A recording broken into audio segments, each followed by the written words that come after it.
Good morning, Peggy. I'm really Good. happy. I'm really happy to have you here. And as far as I know, you have many Ukrainians in your constituency. And I wanted to talk with you about it because probably you know that many Ukrainians, newcomer Ukrainians, they arrived from Ukraine, and one of the biggest problems for them is to get their permanent residency, and they have a lot of complications with this. You know about it. What do you think? What provincial government can do about it? Provincial government is limited in that respect because whether you're a permanent resident or you're on your way to citizenship or you're here temporarily on a visa, that's really a federal matter. Certainly, if people are having difficulties, though, they can indeed contact our office, and then our office can always put folks in touch with the people who can actually help them best. Mhm. Thank you so much. What do you think? What Ukrainians should do to be able to obtain this permanent residency in the future? What might help them in the future? What are your thoughts about it? Oh gosh. That's a huge question. Tough Certainly, question. I have some experience as a teacher, right? Because on occasion, I would have kids in my classroom that came from a number of different places around the world, particularly places that were in the midst of really horrific things like Ukraine is at the moment, and certainly, like I knew that as a teacher my best position at that moment was to be that really safe, caring place where they could land. And I do know that there are a number of Ukrainian folks who have landed, and I believe it's a really lovely soft landing in my constituency of Edmonton, Beverly, Clareview, because there is a community right there. And so honestly, I think that the best thing that the folks can do is to reach out to folks in the community. It might be through a church, could be through a community organization, because I know that the people of Edmonton, Beverly, Clareview, and the people in Edmonton are very, very willing to help in any way, in any way. Thank you so much. Can I ask you, what mostly do you hear from Ukrainians? Like what people from your constituency are telling you about? I do recall it was a number of months ago. We were canvassing in the constituency in the Beverly part so my constituency is really broken into two parts. We've got the Beverly part, which is in the south of it, and then we have a very big road called the Yellowhead Freeway that kind of divides us, and then we have the Clareview part. But we were just kind of wandering around the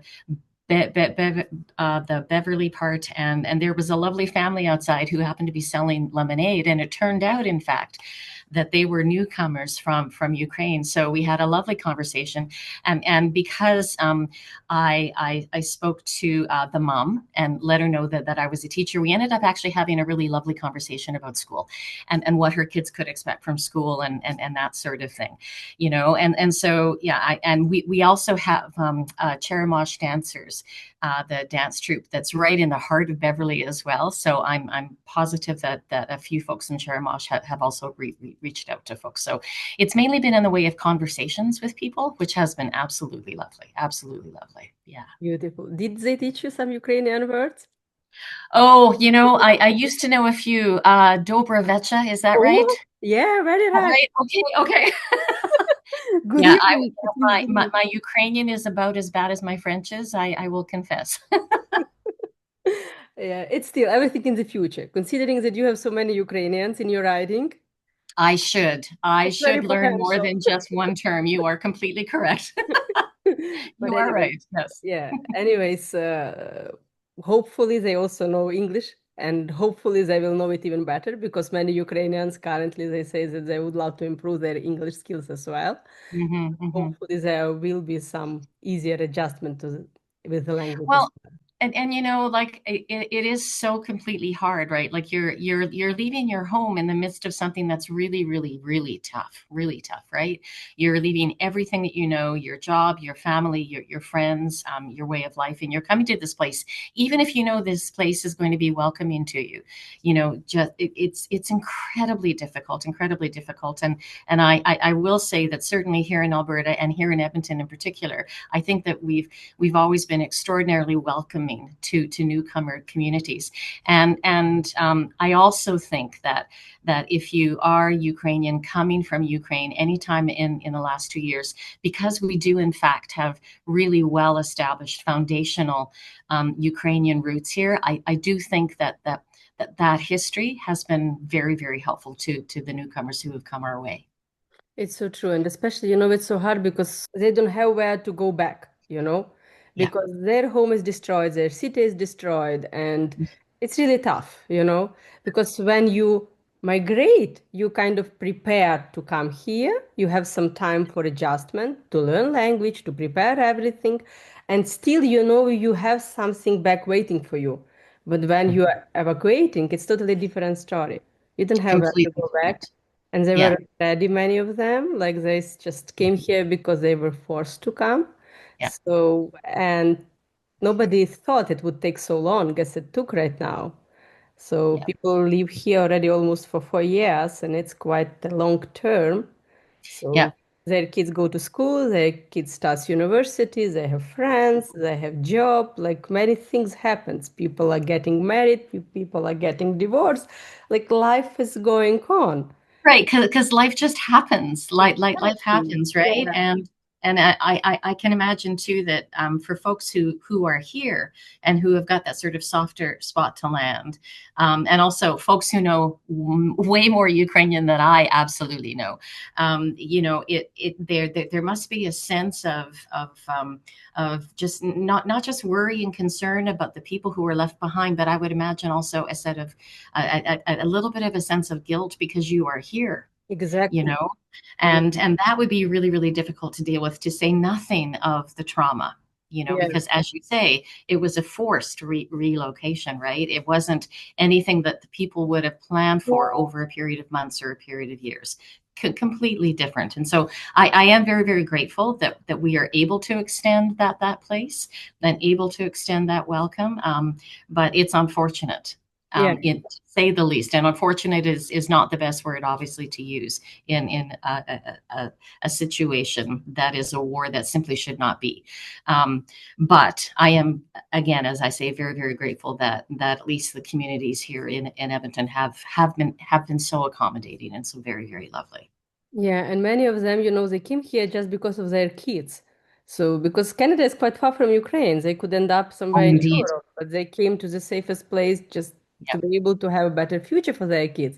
And this is the biggest problem right now because, there is no, how to say it, there's no confidence that they will be able to stay here. But kids are going to school, everything. So that's why it's quite an important problem right now.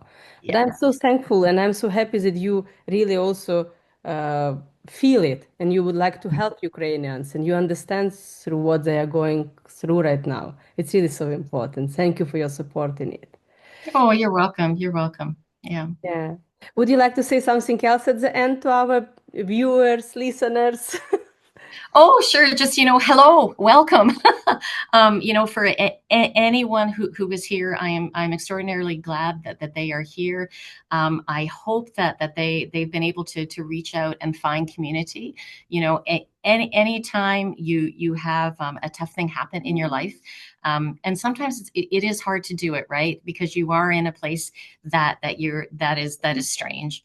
Even if there is some measure of familiarity, it is still nonetheless a strange place. And so I hope that folks have been able to find that sense of belonging and that sense of community, as I say, whether it's through, through their kids' school, getting involved in parent councils and going to assemblies and that sort of thing, and having a chance to talk with other moms and dads maybe, or just, meeting folks as they're, I don't know, just kind of going along and about to have breakfast at JB's in Beverly, right? So, I hope that people are feeling confident in their decision and that it was the right thing to do at that particular time. Thank you so much. And you're welcome. I have quite a lot of viewers from your constituency. If somebody would like to contact with you or talk to you, how they can do it? There are a number of ways. Probably the easiest way is just to email our office, which is just edmonton.beverly.clareview at assembly.ab.ca, and you can absolutely find that online as well, or they can check out much social media. We're on Facebook, we're on Instagram, we're on Twitter, we're on Threads, and probably other things that I don't know because I'm just too old. I'm not in my 20s anymore, and so they can just look for Peggy Bev Claire, and they should be able to find us. Thank you so much. I really You're appreciate your time and that we were talking about this conversation right now, and hopefully we will meet again and we will talk again in the future. Thank you that'd so be much. lovely. Thank you so much. Have a lovely day. Thank you. You too. You're welcome.